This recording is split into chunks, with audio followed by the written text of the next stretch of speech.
Institute of science students, फिर से आपका स्वागत है आपके अपने चैनल पे। स्टूडेंट्स, आज हम लोग जो पढ़ने वाले हैं वो लाइट कैपिटल के कनकेव मिरर फॉर्मूला का डेरिवेशन F=R/2 को डेराइव करने जा रहे हैं। स्टूडेंट्स, F=R/2 एक्चुअली डेरिवेशन तो जनरली एग्जाम में आता नहीं है, खासकर मैं देखा हो जैक बोर्ड या सीबीएसई बोर्ड में आता नहीं है, लेकिन इससे रिलेटेड न्यूमेरिकल जरूर पूछे जाते हैं। फिर भी अगर कभी आ जाते हैं तो उसे जानना बहुत जरूरी है। स्टूडेंट्स, कैसे? तो अब देखो स्टूडेंट्स, फर्स्ट ऑफ ऑल मैंने कॉन्केव मिरर ड्रॉ कर लिया, ठीक है। और मैं यहाँ पे आपको बताना चाहूंगा कि जैसे ये एक ऑब्जेक्ट है, इस ऑब्जेक्ट का रिफ्लेक्शन यहाँ पे हो रहा है। जैसे कि हम जानते हैं कि ऑब्जेक्ट जो है ये है और यहाँ पे इसका रिफ्लेक्शन है। ये सेंटर है, सेंटर ऑफ कर्वेचर, और एफ जो है फोकस, और यहाँ से ये फोकल है। तो जैसे कि हम जानते हैं ये जो होता है, जो सेंटर होता है वो पी होता है, पोल, ठीक है। वक्रता केंद्र, फोकस, फोकस दूरी और ध्रुव। तो ये आर, पी से लेके आर तक के बीच का जो डिस्टेंस होता है, जैसे सी, देखो ये पूरा आर होता है ना। CP=R, आर यानी रेडियस ऑफ कर्वेचर।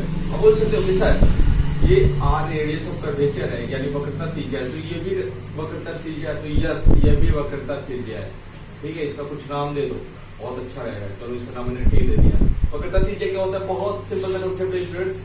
त्रिज्या, त्रिज्या यानी रेडियस, रेडियस बोले तो ये सर्किल है। रेडियस जैसे मैं बोल चुका हूँ कि कनकेव मिरर में या कोई भी स्फेरिकल मिरर में, कोई स्फेरिकल मिरर का खुद का एक सेंटर होता है। मतलब बोलिए दर्पण है भाई, तो सर्किल होगा, उसका अपना खुद का एक सेंटर होगा।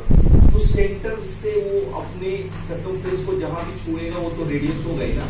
तो यहाँ पे ये सपोज करो कि ये तो जो स्फेरिकल मिरर का एक पार्ट है, ठीक है।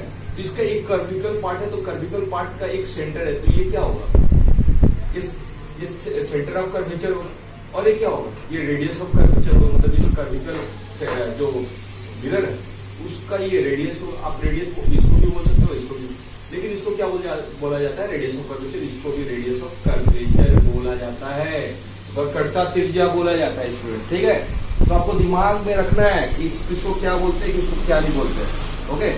तो फर्स्ट ऑफ ऑल हम लोग डेरिवेशन करने से पहले कुछ चीज जो इससे रिलेटेड है वो जान लेते हैं कि क्या होता है। तो यहाँ पे अब देखो, ये जो है इंसिडेंट रे है, ये इंसिडेंट रे क्या होता है? इंसिडेंट रे होता है, सपोज करो देखो यहाँ पे अगर मैं ये प्लेन सरफेस बनाता हूँ, इस प्लेन सरफेस में अगर ये लाइन इस पे आता है तो उसका इंसिडेंट रे होता है। और ये क्या होता है? ये होता है उसका रिफ्लेक्टेड रे, ये आपतित किरण, ये परावर्तित किरण, और ये जो होता है ये जो है ये नॉर्मल होता है स्टूडेंट। और हमको क्या पता है? Angle I angle R। कुछ याद आ रहा है आपको? लॉ ऑफ रिफ्लेक्शन यानी रिफ्लेक्शन यानी परावर्तन के नियम। परावर्तन का नियम क्या होता है? जो आपतित किरण होता है, परावर्तित किरण होता है, अभिलंब, तीनों एक ही सतह पे होता है। मतलब incident ray, reflected ray and normal are both all are lie on the same पर सरफेस। और इसको और क्या बोल सकते हैं? Angle of incident equal to angle of reflected. मतलब आपतन कोण परावर्तन कोण के बराबर होता है स्टूडेंट्स, ठीक है। ये लाइट का कंसेप्ट को आपने पहले ही पढ़ा था, आप 10th क्लास में भी उसको एक बार रिवीजन कर लो, बहुत सिंपल से कंसेप्ट है। तो यहाँ पे अगर मैं बोलूँ कि ये एंगल ऑफ इंसिडेंट है तो ये एंगल ऑफ, ये रे ऑफ इंसिडेंट है तो रे ऑफ रिफ्लेक्शन होगा। अब क्या होगा? जाहिर सी बात है कि ये जो है, ये जो सेंटर ऑफ कर्वेचर से इसके ऊपर जो मैंने नॉर्मल ड्रॉ किया है,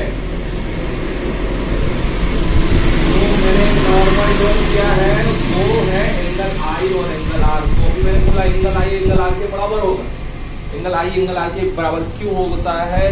क्योंकि आपतन कोण परावर्तन के उनके बराबर होता है। Angle of incident equal to angle of reflection, ठीक है। तो I R के बराबर होता है, तो I एंगल R के बराबर है। और यहाँ पे एक चीज क्या है? देखो ये एंगल इस एंगल के बराबर है। ये हो सकता है एंगल I, कैसे हो सकता है भाई? सर अपना मन से थोड़ी बता सकते हैं। देखो दो लाइन आपस में पैरेलल हो तो हम क्या जानते हैं कि एंगल जो ये जो इंसिडेंट रे है, जाहिर सा बात है कि ये प्रिंसिपल एक्सिस, इसको मुख्य अक्ष बोला जाता है। इसके पैरेलल होता है और कोई लाइन इसको ट्राइवर्स करता है तो ये एंगल इसके बराबर होता है, मतलब एंगल 1 एंगल 2 कैसे हुआ बाबू, तो अल्टरनेटिव इंटीरियर एंगल्स है ये कैसे, तो एंगल 3 क्या क्या कंसेप्ट है ये, लाइन एंगल्स रेखा और कोण का कंसेप्ट है, एंगल 1 एंगल 2 के बराबर। तो कैसे होता है बाबू, तो angle 1 equal to angle 2 equal to क्या बोलते हैं इसको हिंदी में एकांतर कोण, एकांतर अंतर कोण भी बोल सकते हो, इसको इंग्लिश में क्या बोलते हो, अल्टरनेटिव इंटीरियर एंगल है ना, अल्टरनेटिव इंटीरियर एंगल कुछ नहीं है, थोड़ा सा कंसेप्ट है दिमाग में रखना है, ठीक है। लाइन ऑफ एंगल्स का अच्छा खासा कंसेप्ट है स्टूडेंट्स, तो मैं अभी लाइन एंगल्स का पूरा कंसेप्ट तो नहीं बताने जा रहा हूँ क्योंकि लाइन एंगल्स का जो कंसेप्ट आएगा तो मैं उसमें सारा इसको वीडियो पार्टिकुलर बना के दूंगा, अभी तत्काल जितना काम है उतना ही बताने का है ना। तो एंगल आई यहाँ एंगल आई तो यहाँ भी एंगल आई होगा क्योंकि ये लाइन और ये लाइन आपस में पैरेलल हो गई।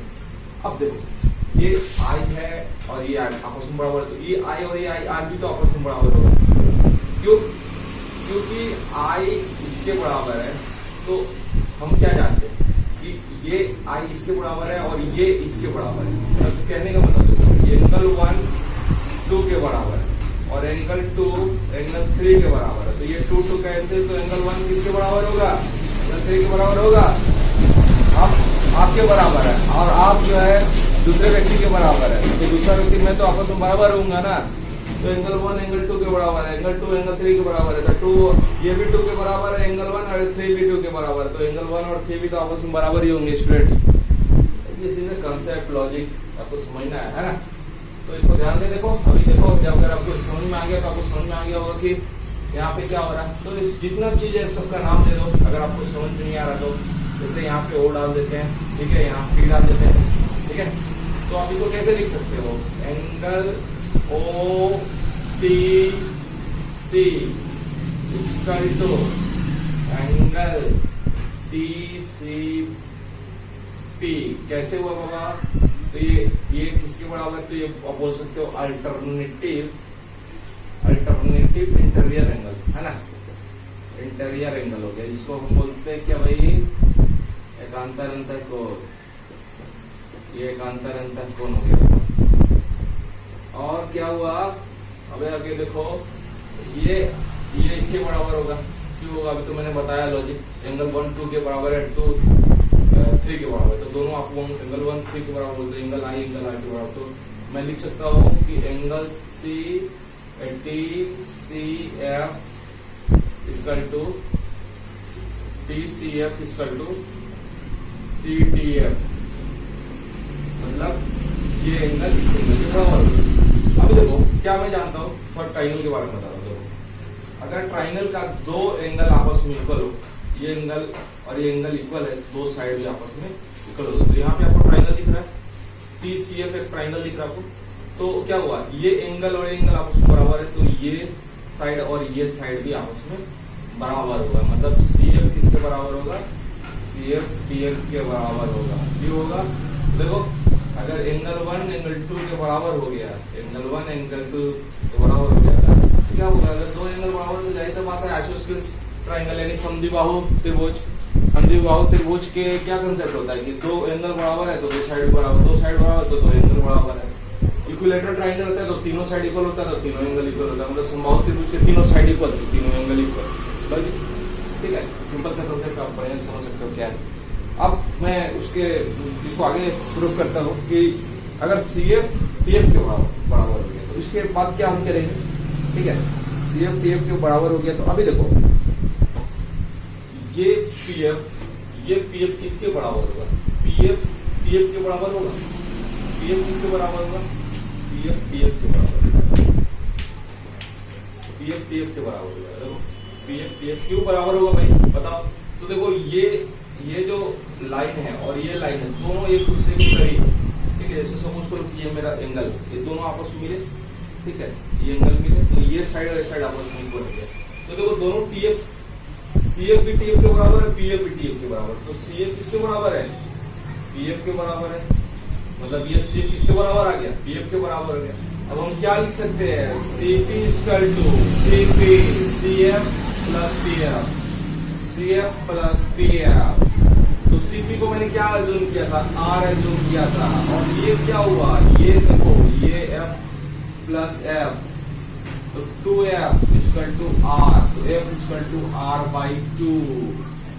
यही तो मेरे को प्रूव करना था प्रूव, ठीक है स्टूडेंट, इसको राइट डाउन कर लो। अब नेक्स्ट मैं बताने वाला हूँ न्यूमेरिकल्स, कैसा न्यूमेरिकल्स होता है। जैक बोर्ड और सीबीएसई बोर्ड दोनों में पूछे जाने वाले क्वेश्चंस है, आपको ध्यान से देखना है। जो स्टूडेंट्स में से जुड़े हुए हैं वो ध्यान से देखो, मैं कुछ न्यूमेरिकल्स करा रहा हूँ। कुछ न्यूमेरिकल्स को करने से पहले आपको समझना होगा कि किस टाइप का न्यूमेरिकल्स है जो क्या आता है। तो देखो स्टूडेंट्स, मैं कुछ न्यूमेरिकल्स अभी मैं राइट करता हूँ, आप भी जो है उसको राइट डाउन कर, और उसके बाद उसको हम सॉल्व करेंगे। सॉल्व करने में क्या समय लगता है, जब आप लोग मिरर फॉर्मूला का क्वेश्चन कर लिए तो ये क्या है, ठीक है आंसर क्वेश्चन। अब देखो हम बोलेंगे कि focal length of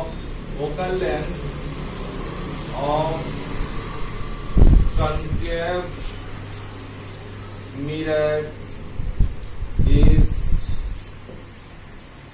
16 centimeter. Then find the radius of curvature. ठीक है स्टूडेंट्स, बहुत इजी है। इसको हिंदी में कैसे समझोगे कि किसी अवतल दर्पण का, है ना, अवतल दर्पण बताया था अवतल दर्पण के बारे में। अवतल दर्पण क्या होता है, अवतल दर्पण का फोकस दूरी कितनी दी हुई है, मैं अपने से क्वेश्चन दे रहा हूँ, 16 सेंटीमीटर दी हुई है। तो उसका वक्रता त्रिज्या ज्ञात करो, वक्रता त्रिज्या।